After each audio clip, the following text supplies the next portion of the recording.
Tonight, I want to talk about mind. And so for those of you who are joining us tonight for the first time, the Sangha has been studying the Lam Rim, the stages of the path. And this is really a Vajrayana teaching, a Vajrayana framework, really. It's not specifically Zen, but we're not biased in our practice. We'll study anything that will help, anything that is consistent with the path and with our wish for liberation. And so last week, I asked everyone to listen to a guided meditation on the nature of mind. And so I wanted to speak tonight a little bit parallel to it, as it were. But first, I just want to point the miracle that it is that mind can use mind to look at mind, which is what this meditation requires. And why is this so special? Because through the power of thought, the power of attention, we can direct mind, which is formless. It has no shape, no substance, no color, no size. And we can direct it, we can point it, not only in the direction of the world, so that it can understand everything that it perceives, which is miracle enough, I believe. The tangible interacting with the intangible. But we can also direct mind to turn around and look at itself. And by extension, at the one who is looking. And so to start us off, let me make a distinction between brain and mind and consciousness. I've been reading, in addition to our text on guided Buddhist meditations, a book on self and consciousness, and specifically about how self comes to be. And in it, the author, who's a neuroscientist, makes a distinction, among these three. And so the brain, he says, is physical, right? It is matter in the form of gray matter and white matter and neurons and axons and synapses, electrical and chemical signals. They travel from the body to the brain, back to the body. And we can, of course, see the brain. We could touch it in the right circumstances. And to some extent, we can manipulate it to understand how it works. Mind is the flow of images that the brain generates to make sense of the world. And by images, we don't mean just visual images, but any representation. So a smell, a sound, a sensation. And so mind creates a representation of this cup, and I perceive it and I know it as cup.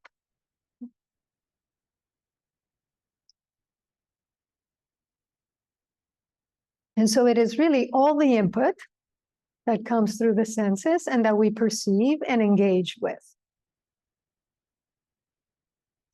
Then consciousness, according to Damasio, he's the author of this book, is the awareness of meanness. It's the awareness of self. So I'm the one looking at this cup. I know it is mine. I remember where and when I bought it. I have all sorts of good associations with respect to this cup. I have memories. And so in the perception of this cup, self comes to mind, to borrow Damasio's phrase. So consciousness here is self-awareness. which is not exactly, or is not, it doesn't correspond to every definition in Buddhism of consciousness. But I think it's probably closest to what we know as manas, the seventh consciousness, which is roughly that sense of I, of the ego, which filters experience, and so that I know that it's happening to me. Now, the thing is, I can have a brain and I can have mind and not be conscious, like in dreamless sleep, for example, or under anesthesia. I can lack a brain, a mind, and consciousness and still be alive, like bacteria. But the opposite, Damasio argues, is not possible. We can't be conscious without a mind and its images or the brain that produces them. But the thing is, I don't know. I don't know. You've been hearing me speak of that book, The Light Eaters. And so botanists are trying to figure out whether plants are conscious or intelligent in some way. They don't have brains in the way that we know them, not a central conductor, if you will. They don't have brains that we recognize as a brain, and yet they do recognize their kin. They know when a plant near them is their family or not. They know the presence of a predator and its type. They may be able to count and perhaps smell or see in some way. There is a plant that will imitate almost perfectly plants near it, in a sense, to mask itself. And it does this with all different kinds of plants. And so they're trying to figure out, how is it doing this? How does it know to grow thorns if it's next to a plant with thorns? How does it know to elongate its leaves if that's the plant that's near it? What is it sensing that it knows to do this?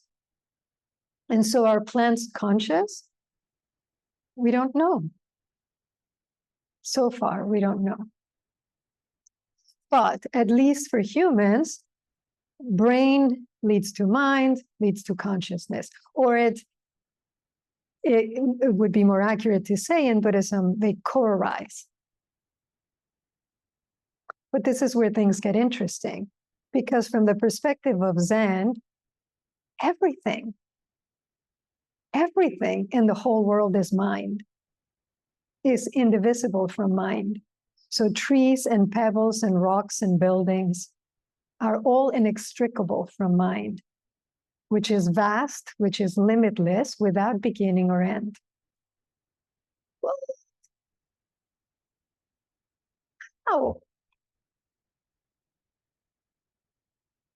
So there's a koan in which Yang Shan, who was a student of Guishan, asked a monk, he's just arrived at the monastery, and he says, "Where are you coming from?" And the monk says, "From Yu province." Already, he's already missed the question. Where are you coming from? I've been saying this lately. Where are you now? Is really what Yangshan is asking. Where is your mind? But Yangshan lets it go, and he says, do you think of that place? He's not asking the monk about memory. He's not asking if he's nostalgic for home. So what is he asking then? And the monk says, I always think of it. And then Yangshan says, the thinker is the mind. The thought of is the environment. That's where you find mountains, rivers, buildings, towers, halls, people, and animals. But is that so? Is it true that the mind is here and the environment is out there? In another koan, Fayan is leaving the monastery that he's been visiting, and just as he's about to cross the gate, he sees a rock on the road, and he points to it and he says to the monks that are with him, is this rock inside or outside your mind? And one of the monks says, inside. And Fayan turns to him and says, why are you carrying such a heavy rock in your mind? Why are you carrying such a heavy thought, such a heavy idea, such a heavy belief, such a heavy image of who you think you are? All these years you've been lugging it around, aren't you tired of it? Put it down, essentially, Fayan is saying. But Yangshan says, well, environment, that's where you find trees and rocks and rivers and buildings. And then he says, reverse your thought to think of the thinking mind. Do you see all those many things there? He's asking, when you look at the thinking mind, where are all those things? When you look at the mind directly, where is your anger, your jealousy, your sadness, your fear?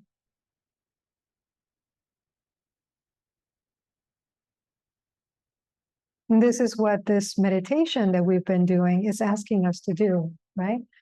To practice letting go of the content of mind, the cities and shopping malls and arcades and crowds and ideas all jostling for space and attention in there, and to turn to the one that's perceiving them, the subject of perception.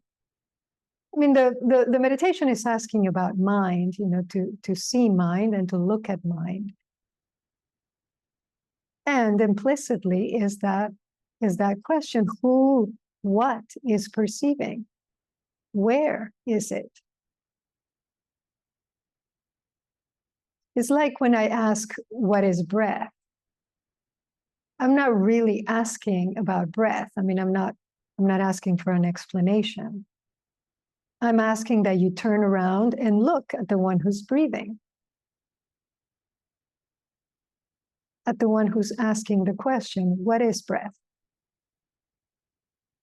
And that you find, who is that? Where is that?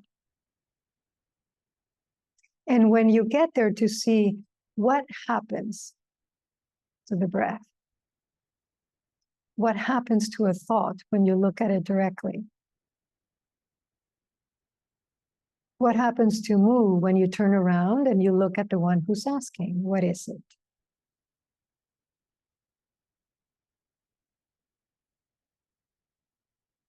Turn around the mind and look at the mind. Are all those things in there? And the monk says, when I get here, I don't see anything at all. And Yangsha says, well, I'm paraphrasing, but that's basically what he says. Oh, that's okay for the level of faith, he says, but it's not enough for the level of person. So you see a little, you understand a little, you understand the teachings, you're aligned with the dharma, and there's more. There's another side. What is that?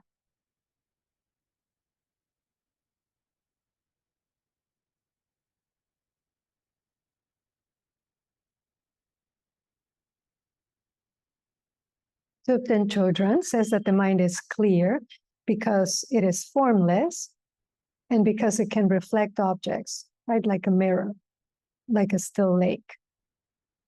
And the mind is also aware. These are the two characteristics of mind. It is clear and it is aware.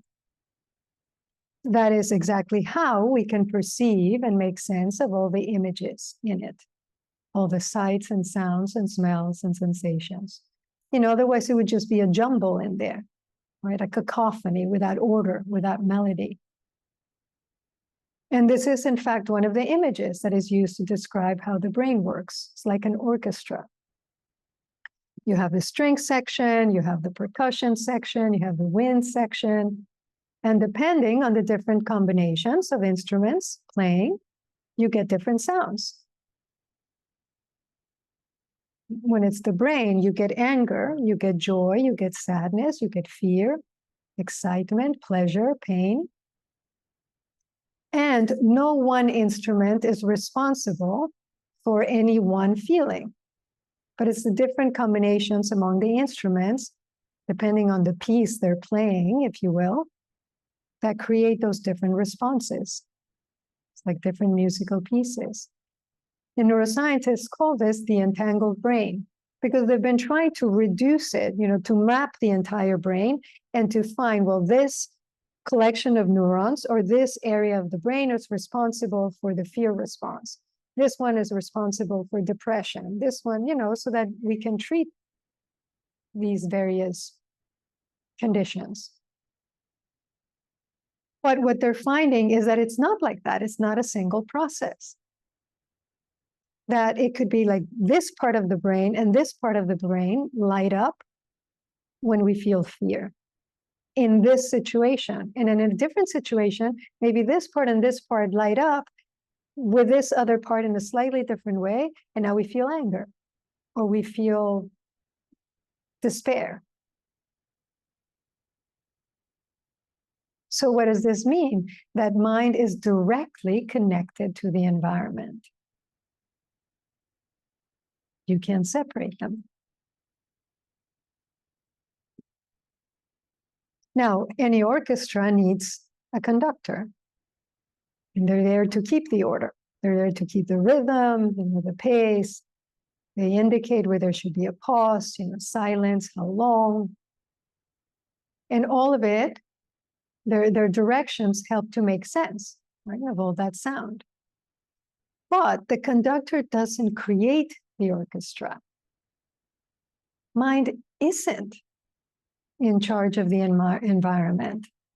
Mind can't control the environment, does not really have dominion over the fish of the sea and the fowl of the air and over the cattle and over all the earth and every creeping thing that creepeth upon the earth, as the Bible says. It's not like that. It's the orchestra that makes the conductor. They co-arise. So no orchestra, no conductor. No environment, no mind. No self, no I. Do you understand? The opposite is also true. Environment, mind, self, I, all deeply intertwined. And so what is mind then? Ruika said, I've looked and looked and I can't find it. Yangshan is saying, well, that's okay, but it's not the full thing. So what is the full thing? How do you respond? When Thupten Chodron asks in the meditation, where is the mind? What color is it? Particularly, where is it? How do you respond fully?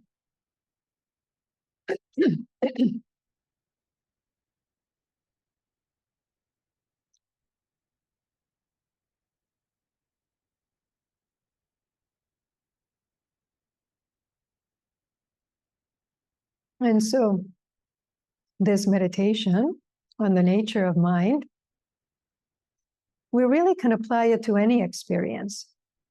In a moment of anger, in a moment of anxiety, we can stop and ask ourselves, who is angry? Who is anxious? And really try that. When a strong emotion arises, see if you can stop for a minute and ask, who is feeling insecure? Who is hooked on this or that thing? Where is the hook? Where is the feeling of anxiety, of fear, of anger?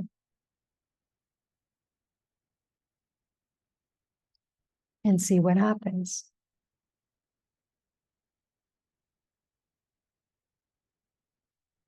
Dilgo Khyentse Rinpoche said, you know, when you run after your thoughts, you're like a dog chasing a stick. So every time a stick is thrown, you run after it. He said, instead, be like a lion. Rather than chasing after the stick, turn to face the thrower. One only throws a stick at a lion once. And it's not a put down, you know, to be like a dog. I mean, I think this is how most of us are most of the time. A thought appears and we set off after it. There's another one, we drop this one, we go after that one. You know, we chase and chase and chase, and then we drop dead at the end of the day, exhausted, wondering why our minds feel so full, why our bodies are so restless, why our hearts are so unsettled. All we have to do is put that stick down. You know, I know it like you looks yummy. It's enticing. It seems so real. Which means we have to want more than just that fleeting satisfaction, right? Some part of us has to be willing to say, I'm tired of chasing after that stick. I'm tired of being tired, of never being able to rest. Some part of us has to want to rest deeply. Rest our minds, rest our bodies, rest, I mean, our whole being. I mean, doesn't that sound nice? Doesn't that sound like something you would want?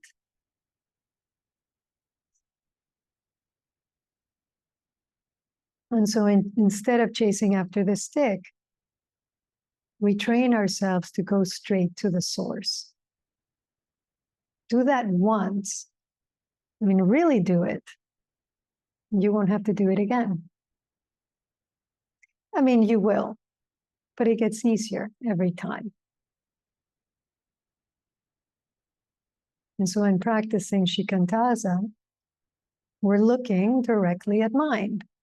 And sometimes we let the thoughts just flow and watch the unchanging nature behind them. You know, like looking at a river and trying to, in a sense, see through the water to the very flow itself. And behind it, the stillness. You know, when I was doing some research for my book on running, I found this quote that I believe I used it as the epigraph. I'd have to look it up to know the exact words, but it's the Buddha basically speaking about there being stillness in movement and movement in stillness.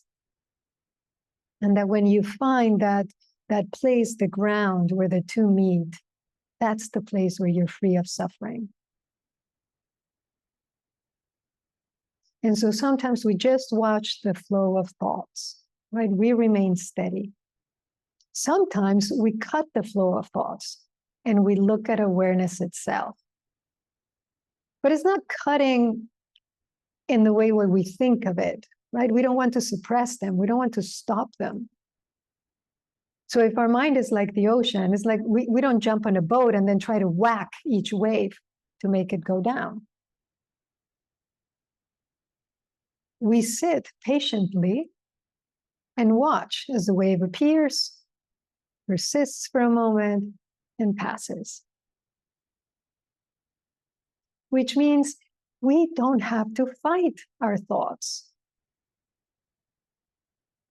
Just as waves are just waves, thoughts are just thoughts. They can't harm us if we don't let them. So instead, we just look at them without getting involved. Pakchok Rinpoche, he's a contemporary Tibetan teacher. He gives a really nice analogy. Like, imagine you're going to the beach. You know, you have your beach chair, you have your umbrella, you have your book, you have your snacks, and you set yourself up, you know, nice flat space. You can look out at the ocean. And as you're sitting there, just enjoying your time, You notice in one corner, there's a volleyball game happening. And over on this side, there's a family, they're having a barbecue. And over there in the distance, there's a young couple, they're going for a stroll, they're holding hands. And you see all this, but you don't get involved in any of it. It's not like you jump up and then you start flipping hot dogs for the family. You don't push aside one of the volleyball players so you can take your turn at the net. I mean, you certainly don't go knock down one of the young lovers and take the other in your arms and start kissing them. You just watch.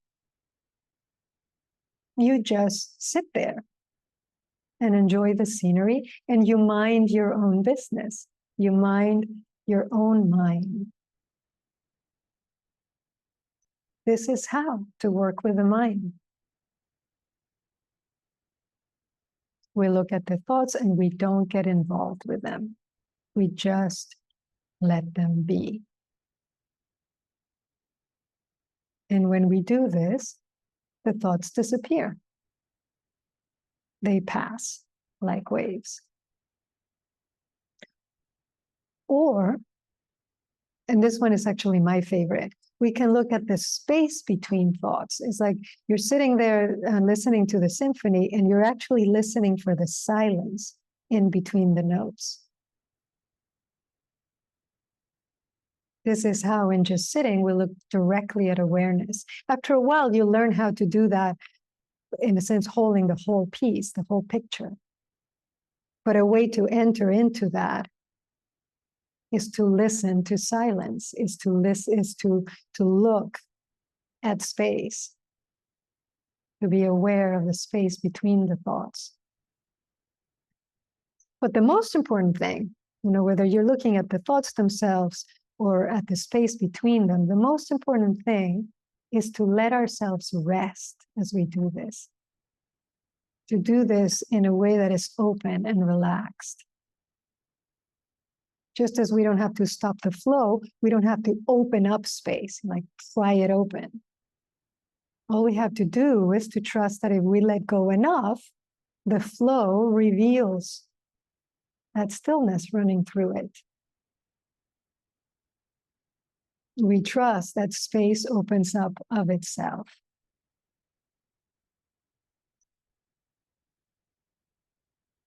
But if it sounds hard to do this, for example, to look at the space between thoughts, to look at a thought and not get involved in it, it's because it is. It is hard, and particularly if you're a doer.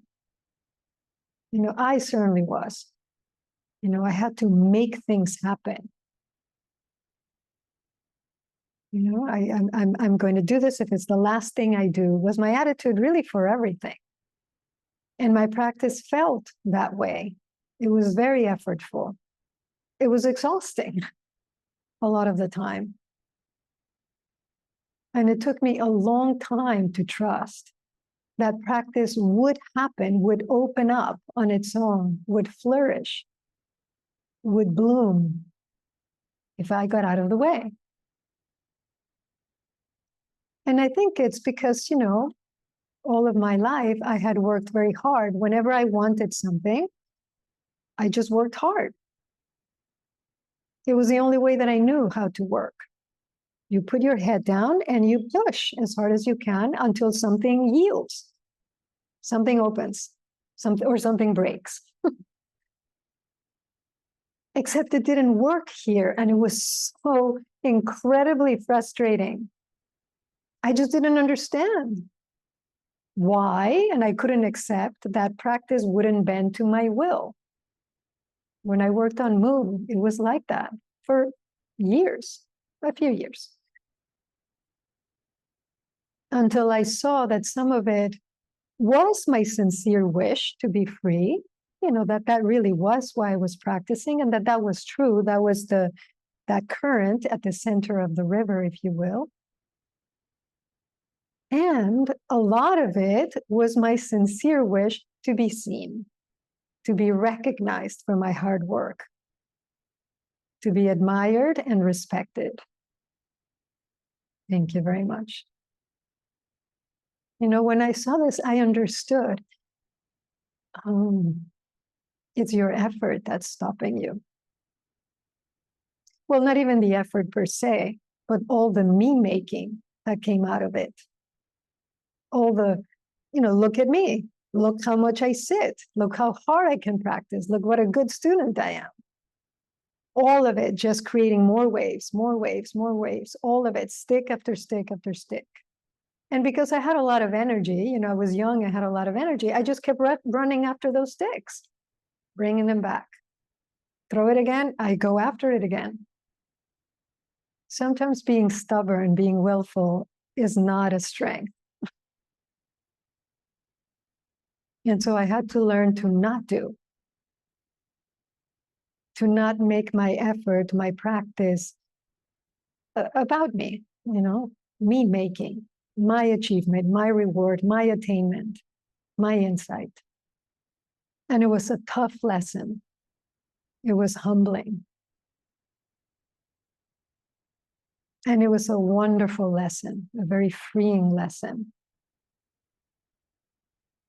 I mean, myself still doesn't like it sometimes. Sometimes it still rears its head. But then we have a talk and we sit down quietly and it just settles down. Now I don't fight it. Finally, I stop fighting.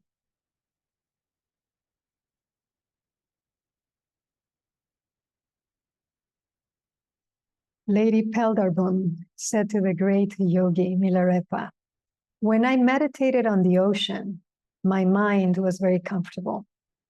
When I meditated on the waves, my mind was troubled. Please teach me to meditate on the waves. And Milarepa responded, the waves are the movement of the ocean. Let them just calm themselves in its vastness. Yes.